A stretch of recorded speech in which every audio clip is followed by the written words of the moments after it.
Hello दोस्तों, तो ये वीडियो 12वीं क्लास के उन विद्यार्थियों के लिए है जो अभी भी सही से अपनी तैयारी नहीं कर पाए हैं और जो स्टूडेंट्स का पूरी तरह से तैयारी है। तो हमारे प्रकाश टेक्निकल स्टडी पर हर विषयों का 5-5 सेट कराए जाएंगे। अगर आप हर सेट का 50 से ज़्यादा आंसर कर रहे हैं तो आपका अच्छी तरह तैयारी है। आपका मार्क्स 80% से एबव आने वाला है। तो यदि आप मेरे चैनल पर नए हो तो सब्सक्राइब कर लेंगे। तो समय को देखते हुए आप अपनी तैयारी और भी मजबूत करें।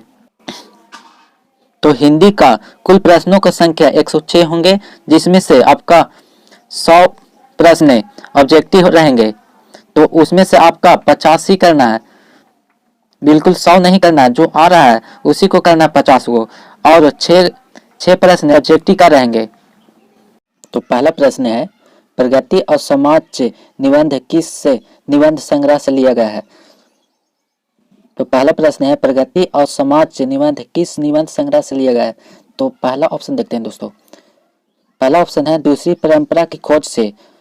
ऑप्शन बी में है आलोचक के मुख से। ऑप्शन सी में है कहना न होगा से। ऑप्शन डी में है वाद विवाद संवाद से। तो प्रश्न फिर से देख लेते हैं दोस्तों। प्रगति और समाज निबंध किस निबंध संग्रह से लिया गया है। तो ऑप्शन डी हो जाएगा दोस्तों, वाद विवाद संवाद। क्या हो जाएगा दोस्तों, प्रगति और समाज निबंध किस निबंध संग्रह से लिया गया है। तो वाद विवाद संवाद से। अगला प्रश्न देखते हैं दोस्तों। अगला प्रश्न है, आदमी शब्द है। तो आदमी शब्द है तो क्या चीज है दोस्तों, आदमी शब्द फारसी है। और साथ में आंसर करते रहिएगा दोस्तों। आदमी शब्द कौन सा भाषा का है, अंग्रेजी, अरबी, फारसी, तुर्की। तो आंसर हो जाएगा फारसी। आदमी शब्द है फारसी। अगला देखते हैं, स्वरूप या रचना के अनुसार वाक्य के भेद हैं। तो कितने भेद होते हैं दोस्तों, स्वरूप या रचना के अनुसार वाक्य। तो 3 भेद होते हैं। स्वरूप और रचना के अनुसार वाक्य का कितना भेद होते हैं दोस्तों, 3 भेद। अगला देखते हैं दोस्तों, मैं देखता हूं वाक्य है। तो कैसा वाक्य है, सरल वाक्य, मिश्र वाक्य, संयुक्त वाक्य, या इनमें से कोई नहीं। तो कैसा वाक्य है दोस्तों, मैं देखता हूं। तो ये कैसा वाक्य है, तो ये सरल वाक्य है। ऑप्शन ए हो जाएगा दोस्तों। साथ में करते रहिएगा कि कितना सही हो रहा है दोस्तों। अगला देखते हैं,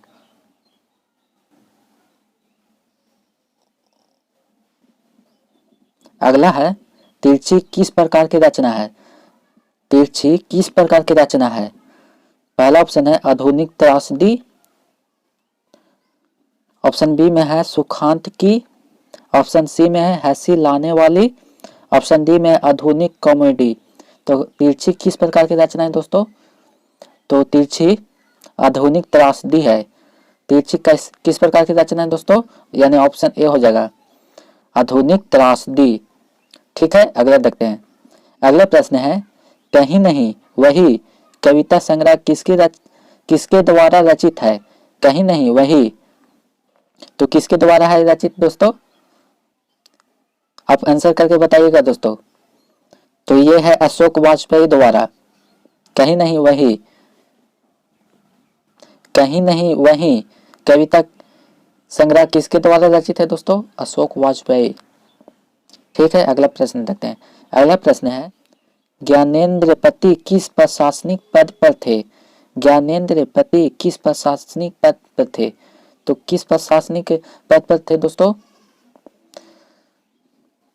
जिलाधिकारी पद पर, पुलिस अधिकारी, कारा अधीक्षक, सेना अधिकारी। तो किस पद पर थे, तो कारा अधीक्षण। कारा अधीक्षण। ज्ञानेंद्रपति किस प्रशासनिक पद पर थे, तो कारा अधीक्षण यानी जेलर थे। ठीक है, अगला देखते हैं। अगला है, गुलर का फूल होना मुहावरा का अर्थ है। पहला ऑप्शन है कभी कभी दिखाई देना। सेकंड ऑप्शन है स्पष्ट दिखाई देना। थर्ड ऑप्शन है कभी भी दिखाई ना देना। और ऑप्शन डी में है व्यर्थ की बात करना। तो गुलर का फूल मतलब होता है कि गुलर का फूल दिखाई ही नहीं देता है, तो कभी नहीं। तो ऑप्शन क्या हो जाएगा दोस्तों, ऑप्शन सी हो जाएगा, कभी भी दिखाई ना देना। ठीक है, अगला देखते हैं।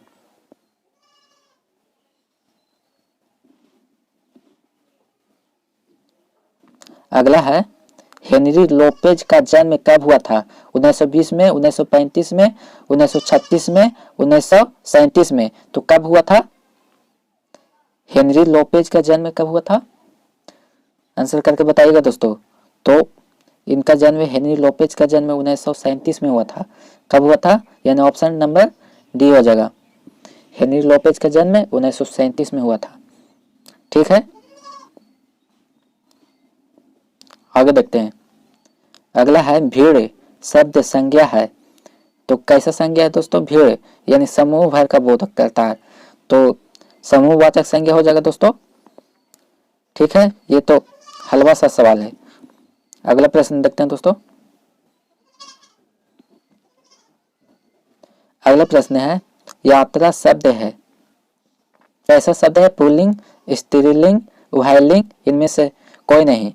तो यात्रा शब्द कैसा है? स्त्रीलिंग की पुल्लिंग है दोस्तों। आंसर करके बताइएगा दोस्तों। तो ये हो जाएगा स्त्रीलिंग। क्या हो जाएगा दोस्तों? देखिए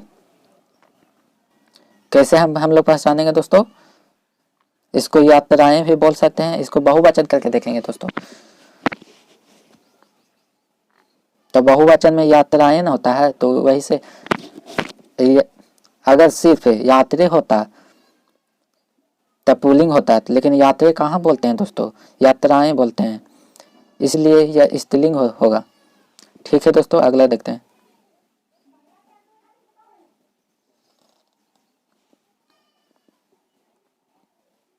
अगला है चमक शब्द है, पुल्लिंग, स्त्रीलिंग, उभयलिंग, इनमें से कोई नहीं। तो चमक कैसा शब्द है दोस्तों? यानी चमक सुंदरता का प्रतीक होता है। तो यह क्या है? और सुंदरता किसका प्रतीक होता है? स्त्रीलिंग का। तो क्या हो जाएगा दोस्तों? स्त्रीलिंग। चमक कैसा शब्द है? स्त्रीलिंग। ठीक है दोस्तों, अगला देखते हैं। अगला प्रश्न है महान रूसी कथाकार कौन थे? महान रूसी कथाकार कौन थे दोस्तों? हेनरी लोपेज थे कि पुतिन थे कि लेव टोल्स्टॉय थे कि इनमें से कोई नहीं? तो कौन थे दोस्तों महान रूसी कथाकार? कौन थे दोस्तों? देखिए पुतिन तो अभी वर्तमान में राष्ट्रपति है रूस का। तो आंसर करके बताइएगा दोस्तों क्या होगा। तो आंसर हो जाएगा ऑप्शन नंबर सी, लेव टोल्स्टॉय। महान रूसी कथाकार कौन थे दोस्तों? कथाकार कौन थे दोस्तों? महान रूसी कथाकार कौन थे दोस्तों? लेव टोल्स्टॉय। ठीक है, करते रहिएगा दोस्तों। 1870 से 1890 से 1890 के बीच मुपांसा की लगभग कितनी कहानियां प्रकाशित हुई थी? तो कितना हुआ था दोस्तों? 100, 200, 300, 400। तो कितना हुआ था दोस्तों? 1870 से 90 के बीच में मुपांसा के लगभग कितनी कहानियां प्रकाशित हुई थी? तो 300। याद रखिएगा दोस्तों, कितना हुई थी? 300। अगला देखते हैं। मैंने भोजन नहीं किया और इसलिए मेरे भूख नहीं मिटी, किस वाक्य का उदाहरण है? मैंने भोजन नहीं किया और इसलिए मेरे भूख नहीं मिटी, किस वाक्य का उदाहरण है दोस्तों? तो ये उदाहरण है, ऑप्शन देख लेते हैं। सरल वाक्य है, संयुक्त वाक्य है, मिश्र वाक्य है, इनमें से कोई नहीं। तो ये है संयुक्त वाक्य दोस्तों। आंसर हो जाएगा ऑप्शन नंबर बी, मैंने भोजन नहीं किया और इसलिए मेरे भूख नहीं मिटी, किस वाक्य का उदाहरण है? संयुक्त वाक्य। किस वाक्य का उदाहरण है? संयुक्त वाक्य। ठीक है, अगला देखते हैं।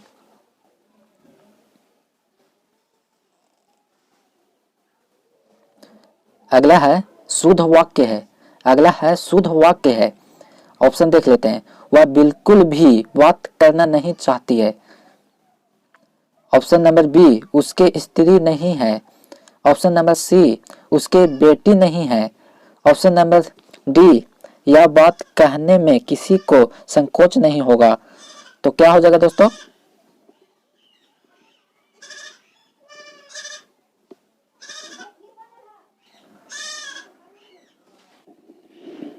शुद्ध वाक्य है। तो इसका आंसर हो जाएगा दोस्तों ऑप्शन नंबर डी। यह बात कहने में किसी को संकोच नहीं होगा। यह बात कहने में किसी को संकोच नहीं होगा। ठीक है दोस्तों, अगला देखते हैं। अगला है तेरी कुड़माई हो गई का किस कहानी से संबंध है। अगला है तेरी कुड़माई हो गई का किस कहानी का संबंध है। तो रोज कहानी का।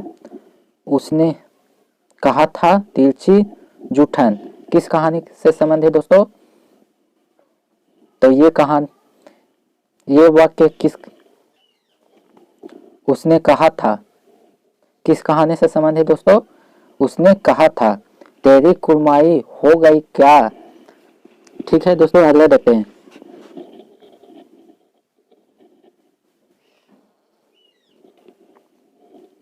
अगला है रक्षक शब्द में प्रत्यय है।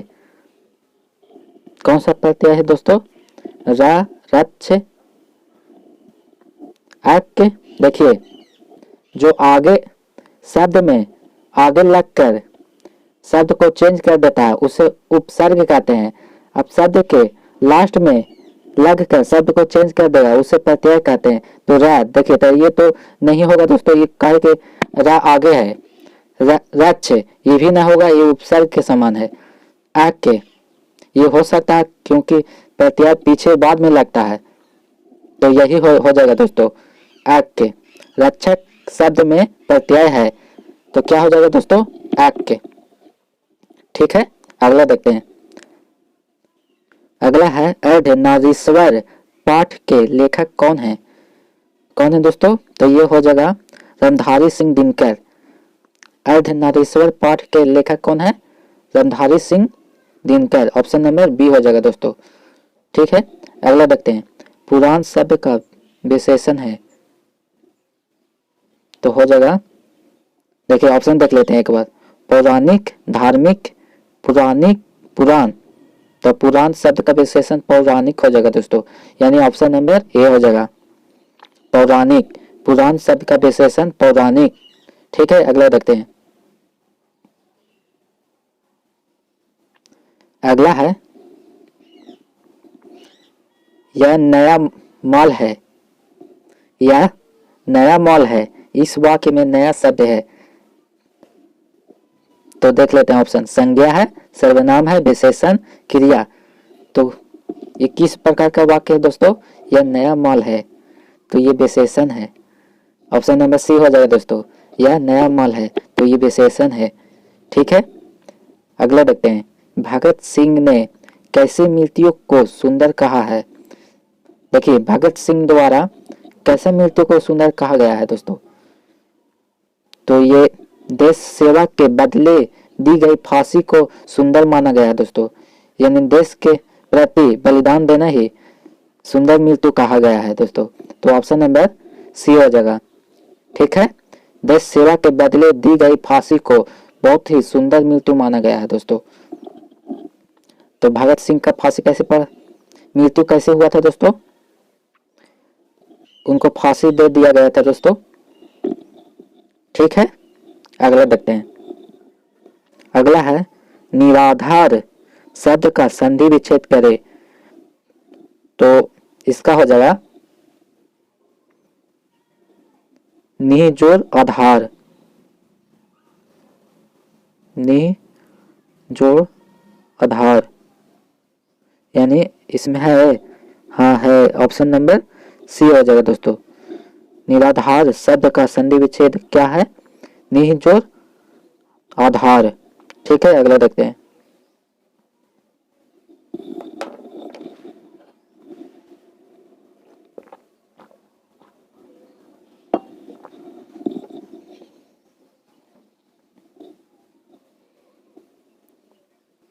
अगला है यशोदा का सही संधि विच्छेद क्या होगा। तो यशोदा का क्या हो जाएगा दोस्तों, यस जोड़ दा, यस जोड़ दा यानी यशोदा। तो ऑप्शन नंबर ए हो जाएगा दोस्तों, यस जोड़ दा, यशोदा, यस्सा जोड़ दा। ठीक है, अगला देखते हैं। अगला है रामपुरवा कहाँ है। रामपुरवा कहाँ है दोस्तों? भितिहरवा के पास, नवगछिया के पास, रांची के पास, इलाहाबाद के पास। तो रामपुरवा कहाँ है दोस्तों? भितिहरवा के पास। क्या हो जाएगा? ऑप्शन नंबर ए, रामपुरवा कहाँ है? भितिहरवा के पास। ठीक है,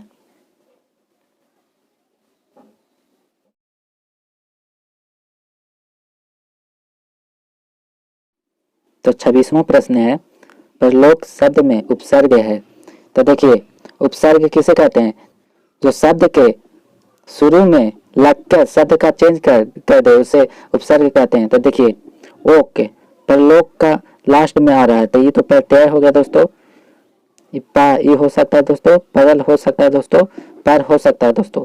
तो देखिए, तब पर लोक में पर लग रहा है दोस्तों, तो ऑप्शन नंबर ए हो जाए दोस्तों, यानी परलोक में पर लग रहा है, लोक में पर लग के शब्द को चेंज कर दे रहा है, यानी परलोक बना दे रहा है। तो उपसर्ग क्या हो जाएगा दोस्तों? पर, यानी ऑप्शन नंबर ए, परलोक में पर उपसर्ग है। ठीक है, अगला देखते हैं। सपरिवार शब्द में उपसर्ग है, तो कौन सा उपसर्ग है दोस्तों? यानी परिवार में सा लग जा रहा है, तो ऑप्शन नंबर ए हो जाएगा, सा उपसर्ग है। ठीक है, अगला देखते हैं। मुनि कौन थी? मुनि कौन थी? सुखनी की बेटी थी, रजनी की बेटी, शिवनी की बेटी, विष्णु की बेटी। तो सुखनी कौन थी? सॉरी, मुनि कौन थी दोस्तों? विष्णु की बेटी थी, विष्णु की बेटी। मुनि कौन थी? विष्णु की बेटी। अगला देखते हैं। अगला है, मलिक मोहम्मद जायसी की मृत्यु कब हुई थी? मलिक मोहम्मद जायसी की मृत्यु कब हुई थी? लगभग 1548 ईस्वी में हुआ था दोस्तों। ठीक है, ऑप्शन नंबर ए हो जाएगा, मलिक मोहम्मद जायसी की मृत्यु लगभग 1548 ईस्वी में हुआ था। अगला देखते हैं। ईमानदार शब्द का विलोम होगा, तो ईमानदार का विलोम क्या हो जाएगा दोस्तों? तो शरीफ, बेईमान, भला, मनुष्य, दुर्जन। तो ईमानदार का बेईमान हो जाएगा दोस्तों। ठीक है, अगला देखते हैं। रात का विलोम क्या हो जाएगा दोस्तों? तो रात का दिन हो जाएगा दोस्तों, यानी ऑप्शन नंबर बी हो जाएगा दोस्तों। अगला देखते हैं। अगला है, तुलसीदास ने अपने युग की किन दो साहित्यिक भाषाओं को अपनाया? तुलसीदास ने अपने युग की किन दो साहित्यिक भाषाओं को अपनाया? तो ये हो जाएगा आंसर, अवधी और ब्रज। तुलसीदास ने अपने युग की किन दो साहित्यिक भाषाओं को अपनाया था दोस्तों? अवधी भाषा और ब्रज भाषा। ठीक है, अगला देखते हैं। जो खाने योग्य हो वह है शुद्ध, खाद्य, स्वच्छ, रहनी। तो क्या हो जाएगा दोस्तों? खाद्य। जो खाने योग्य होता है उसे क्या कहते हैं? खाद्य पदार्थ। ठीक है दोस्तों, अगला देखते हैं। अगला है, कार्य करने वाला के लिए एक शब्द है, तो क्या हो जाएगा? कार्यकर्ता। ऑप्शन नंबर ए हो जाएगा दोस्तों, ऑप्शन नंबर ए, कार्यकर्ता। कार्य करने वाला के लिए एक शब्द है, कार्यकर्ता। ठीक है, अगला है, नवादास का काव्य रचना क्षेत्र था। तो नवादास का काव्य रचना क्षेत्र था वृंदावन। नवादास का काव्य रचना क्षेत्र था वृंदावन। ठीक है, अगला देखते हैं। शेर सिंह का शस्त्र समर्पण नामक आख्यानक काव्य किसके द्वारा लिखा गया है? तो ये लिखा गया है दोस्तों Jaishankar Prasad. Option number B हो जाएगा दोस्तों। आप साथ में करते रहिएगा दोस्तों कि कितना आपको सही हो रहा है। शेर सिंह का शस्त्र समर्पण नामक आख्यानक काव्य किसके द्वारा लिखा गया है दोस्तों? तो जयशंकर प्रसाद। ठीक है, अगला देखते हैं। चंद्रशेखर शब्द कौन सा समास है? अगला है चंद्रशेखर शब्द जिसका शिखर पर चंद्र हो उसे चंद्रशेखर कहते हैं। किसे कहते हैं दोस्तों? भगवान शंकर भगवान को कहते हैं, यानी यह बहुब्रीहि समास है। जैसे गजानन, गजानन गणपति को कहते हैं बाबा, गणपति भगवान को कहते हैं, यानी गणेश भगवान को कहते हैं दोस्तों। तो यह भी बहुब्रीहि है। दशानन तो रावण को कहते हैं, यह बहुब्रीहि समास है। तो चंद्रशेखर कौन सा समास है? बहुब्रीहि समास है।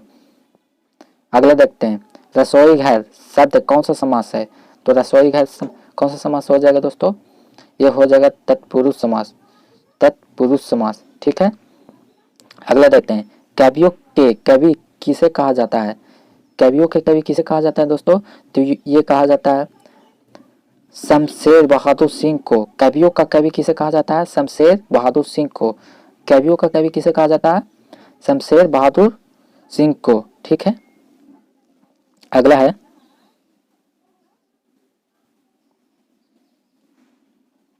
अगला अंगूठा चूमना मुहावरा का अर्थ है।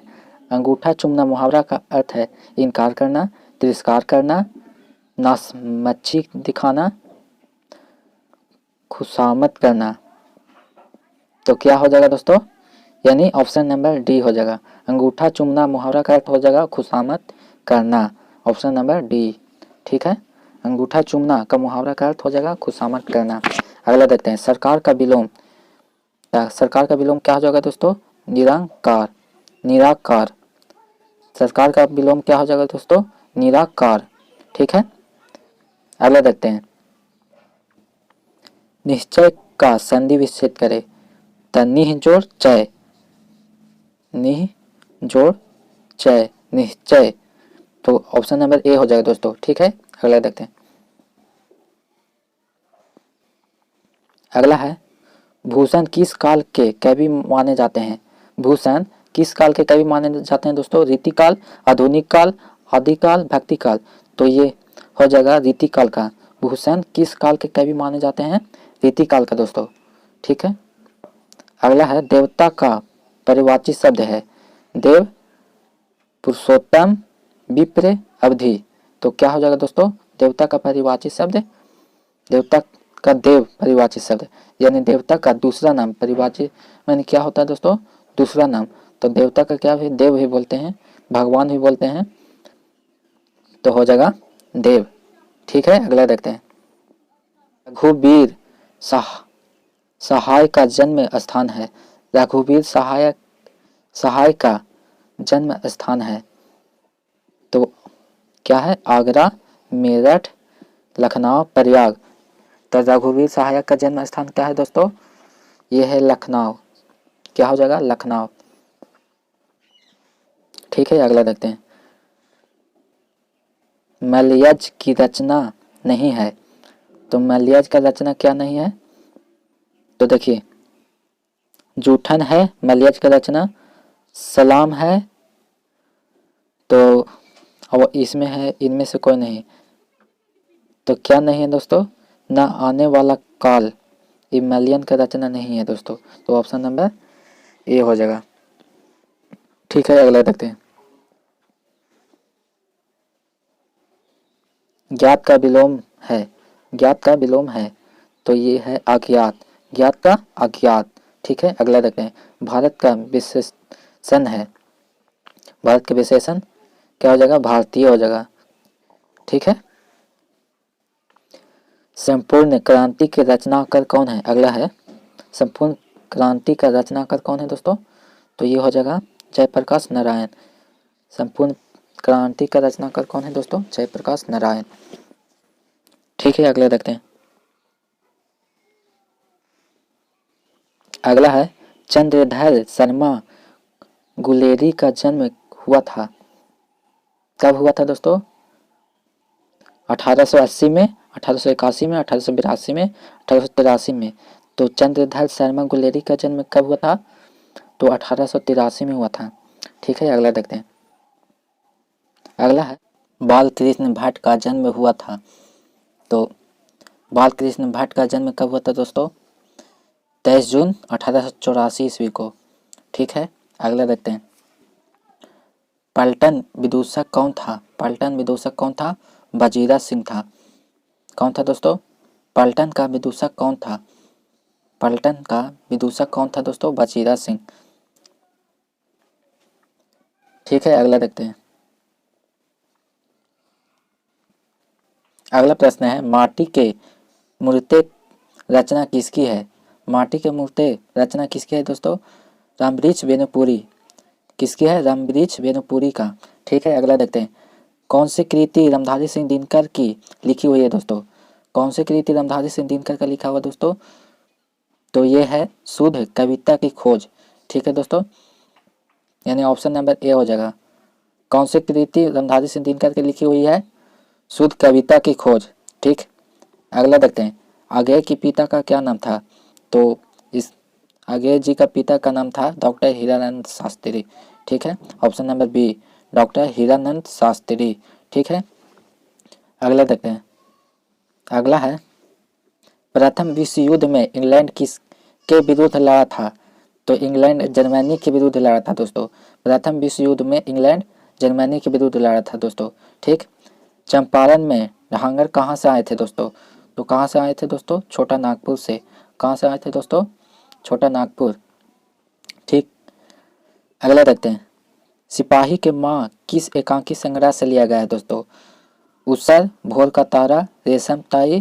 तो ये लिया गया है अंडे के छिलके तथा अन्य एकांकी। सिपाही के माँ किस एकांकी संग्रह से लिया गया दोस्तों? अंडे के छिलके तथा अन्य एकांकी से। ठीक है, अगला देखते हैं। अगला है, निम्नलिखित में कौन प्रलय की छाया के कवि है? प्रलय के छाया के कवि कौन है दोस्तों? तो ये हो जाएगा जयशंकर प्रसाद। प्रलय के छाया के कवि कौन है? जयशंकर प्रसाद। अगला देखते हैं। सलाम कहानी संग्रह के कहानीकार कौन है? तो ये है ओम प्रकाश वाल्मीकि। सलाम कहानीकार कहानी संग्रह सलाम कहानी संग्रह के कहानीकार कौन है? ओम प्रकाश वाल्मीकि। ठीक है दोस्तों, अगला देखते हैं। अगला है, कौन सी रचना मलयज की नहीं है? कौन सी रचना मलयज के नहीं है? तो देखिए, जख्म पर धूल ये है दोस्तों, ये है। संवाद और एकालाप ये भी है। रामचंद्र शुक्ल ये भी है। सुनो राधिके ये नहीं है दोस्तों, यानी ऑप्शन नंबर डी हो जाएगा आंसर डी। मलयज का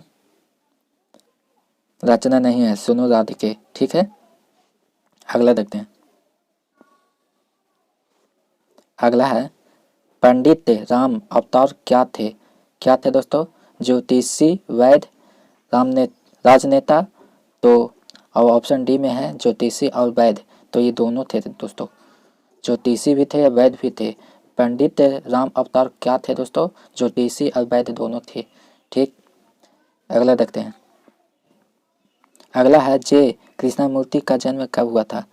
जे कृष्णमूर्ति का जन्म कब हुआ था? तो ये हुआ था 12 मई 1895 ईस्वी को, यानी ऑप्शन नंबर ए हो जाएगा 12 मई 1895 ईस्वी को।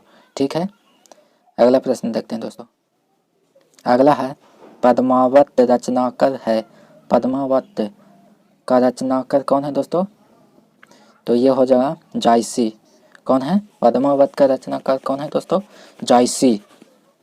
अगला है, सूरदास के गुरु कौन थे? तो कौन थे? सूरदास का गुरु कौन थे दोस्तों? ये थे बल्लभाचार्य। कौन थे? बल्लभाचार्य। सूरदास के गुरु कौन थे? बल्लभाचार्य। अगला है, तुलसीदास का मूल नाम क्या था? तो तुलसीदास का मूल नाम राम भोला था। राम भोला। तुलसीदास का मूल नाम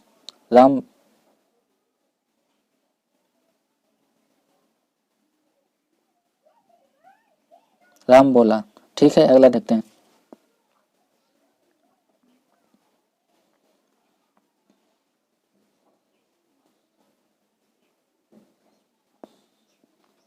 अगला है, भक्तमाला के रचयिता कौन है? भक्तमाला के रचयिता कौन है दोस्तों? भक्तमाला के रचयिता कौन है? नाभादास। कौन था? नाभादास, भक्तमाला का रचयिता नाभादास। भूषण के पिता का नाम था, भूषण का पिता का क्या नाम था? रत्नाकर त्रिपाठी। भूषण का पिता का क्या नाम था? रत्नाकर त्रिपाठी। अगला है जयशंकर प्रसाद किस वाद के कवि थे?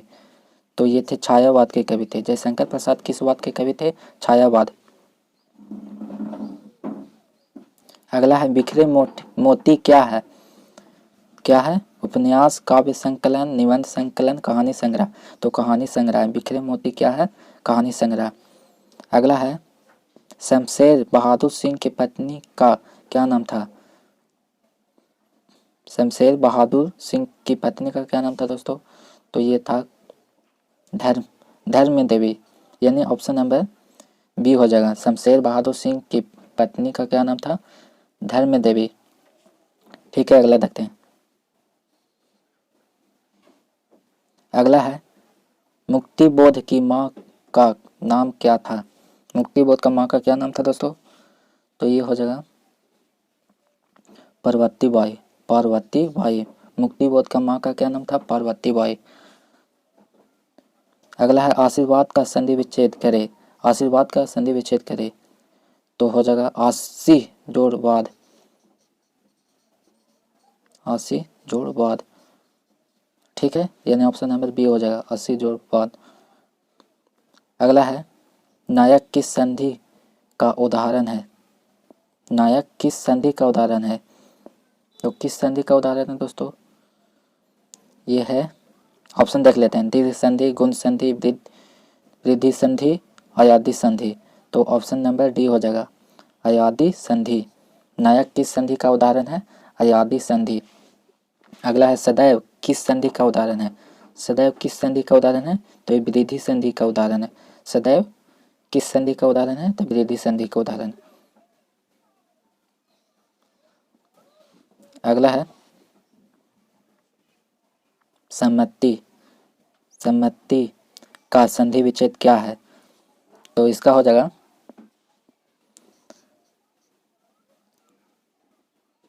सत्य जोड़ मति। सम्मति, यानी ऑप्शन नंबर डी हो जाएगा दोस्तों। सम्मति का संधि विच्छेद सत्य जोड़ मति।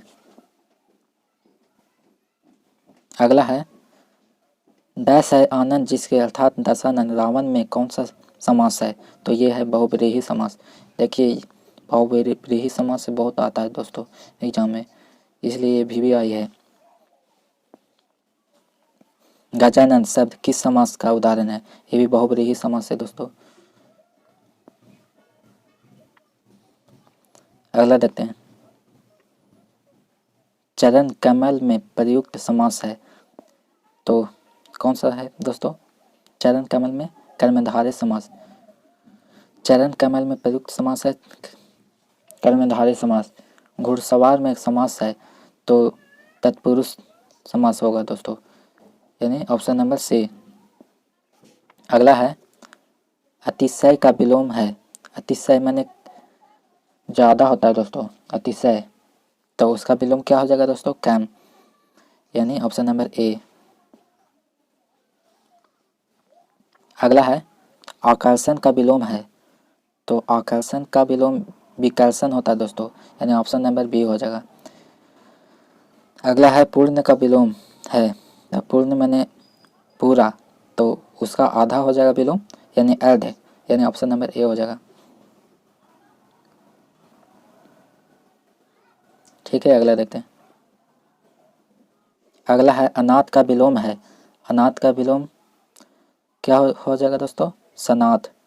क्या हो जाएगा? सनाथ। धुंधला में कौन सा प्रत्यय है?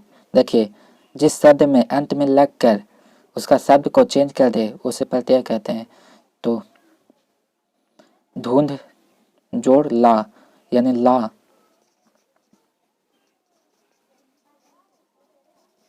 ला तक कौन सा प्रत्यय हो जाएगा? यानी ऑप्शन नंबर ए हो जाएगा, ला प्रत्यय। ठीक है, अगला देखते हैं। अगला है निम्नलिखित पद इक प्रत्यय लगने से बने हैं, इनमें से कौन सा गलत है? तो देखिए दैविक में देव जोड़ इक, तो दैविक हो गया, ये सही है। भौमिक, भूमि जोड़ इक, भौमिक, समाज जोड़ एक, सामाजिक, लेकिन पक्ष, पक्ष कोई मतलब कोई भी पक्ष मैंने अर्थ नहीं निकलता है, तो इसमें एक नहीं लगेगा, तो पक्षिक, ये गलत है, यानी ऑप्शन नंबर डी हो जाएगा दोस्तों। विज्ञान में कौन सा प्रत्यय है, देखिए बी जोड़ ज्ञान, सॉरी दोस्तों, विज्ञान में कौन सा प्रत्यय है, तो विज्ञान में कौन सा प्रत्यय हो जाएगा, अन प्रत्यय, यानी ऑप्शन नंबर सी हो जाएगा। अगला ऑप्शन है निर्वासित में प्रत्यय है, निर्वासित में प्रत्यय है तो हो जाएगा इत प्रत्यय, ऑप्शन नंबर डी। आगे देखते हैं। अगला है अमृत का परिवाची नहीं है, तो देखिए अमृत का परिवाची क्या क्या होता है, अम्लीय होता है, सुधा भी होता है, पीयूष भी होता है, लेकिन रसाल नहीं होता है, तो क्या पूछ रहा है अमृत का परिवाची नहीं है तो रसाल नहीं है, यानी ऑप्शन नंबर डी हो जाएगा। ठीक है, आगे देखते हैं। हाथी का परिवाची नहीं है, तो देखिए हाथी का गज भी होता है, हस्त भी होता है, सॉरी हाथी का गज होता है, हस्त नहीं होता है, यानी ऑप्शन नंबर डी हो जाएगा। कुंभी होता है, वसा वारन होता है, हस्त नहीं होता है, यानी ऑप्शन नंबर बी हो जाएगा।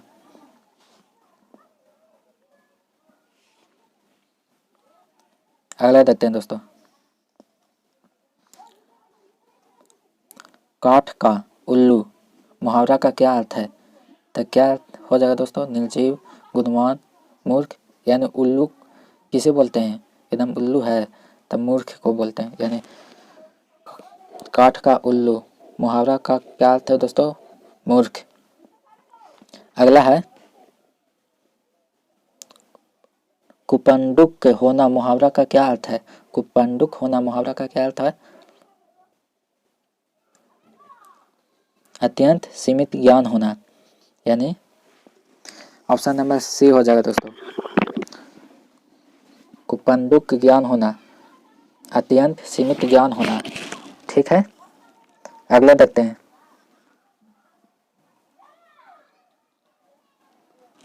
अगला है कच्चे घड़े पानी भरना मुहावरा का क्या अर्थ है, तो ये हो जाएगा, ऑप्शन देख लेते हैं। कमजोर से मदद की अपेक्षा रखना, ऑप्शन बी में ठीक ढंग से काम न करना, ऑप्शन सी में कठिन काम करना, ऑप्शन डी में मूर्खता पूर्ण कार्य करना, तो क्या हो जाएगा आंसर, ठीक ढंग से काम न करना, ऑप्शन नंबर बी हो जाएगा दोस्तों, ठीक ढंग से काम न करना। ठीक है, अगले देखते हैं। अगला है चूड़ियाँ पहनना मुहावरा का क्या अर्थ है, तो चूड़ियाँ पहनना, बोला जाता है कि जाओ चूड़ी पहन लो, तो कायरता दिखाना, ऑप्शन नंबर सी हो जाएगा दोस्तों। अगला देखते हैं। रात्रि का परिवाची है, तो रात्रि का परिवाची क्या हो जाएगा दोस्तों, रात्रि का परिवाची विवाहवरी, विवाहवरी। ठीक है, इसको याद कर लीजिएगा दोस्तों। रात्रि का परिवाची शब्द है विवाहवरी। इंद्र का परिवाची है, इंद्र का परिवाची क्या हो जाएगा, माधवा, ऑप्शन नंबर सी हो जाएगा। बेईमान में कौन सा उपसर्ग है, देखिए जिस शब्द के आगे लगकर शब्द को चेंज कर दे उसे उपसर्ग कहते हैं, तो बेईमान में कौन सा उपसर्ग हो जाएगा, बे जोड़ ईमान, तो हो जाएगा बेईमान, तो कौन सा उपसर्ग है, बे। ठीक है, अगला देखते हैं। अगला है किस शब्द में उपसर्ग का प्रयोग हुआ है, तो देखिए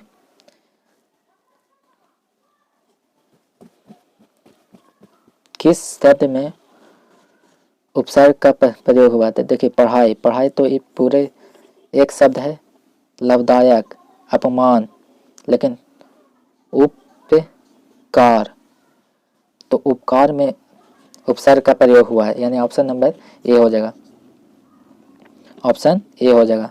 किस शब्द में उपसर्ग का प्रयोग हुआ है, उपकार में। ठीक है, अगला देखते हैं।